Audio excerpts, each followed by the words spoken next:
Un bas, relâche et pousse. J'avais 13 ans, j'ai commencé à Naples, donc dans une école italienne. Et j'ai fait assez vite mes études en danse. Je me suis diplômé juste après 6 ans. Et puis, puisque j'avais des capacités physiques adaptes à la danse classique, ça fait qu'en fait, j'ai vite en fait, suivi ce parcours. Fermé, 2, derrière. J'ai voyagé un petit peu l'Europe pour chercher des compagnies de danse. Je suis passé un jour par Lausanne et c'est là où je me suis arrêté pour 18 ans. J'ai vécu 8 ans chez Maurice Béjart, dans laquelle 2 ans dans son école et 6 ans dans sa compagnie, donc le Béjart Ballet. Et on pousse. Et relève. J'étais pas trop pour faire une autre compagnie de danse, me retrouver dans un autre groupe où en fait on t'impose des choses.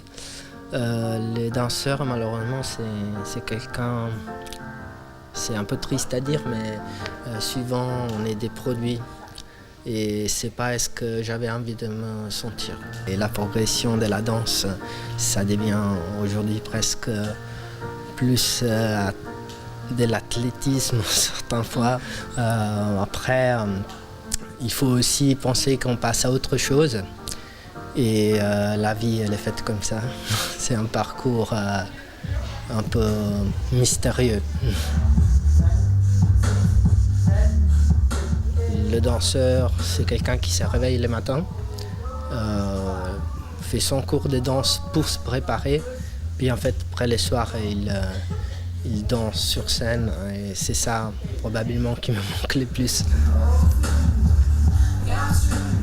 C'est une discipline qui peut vite en fait mépriser les gens.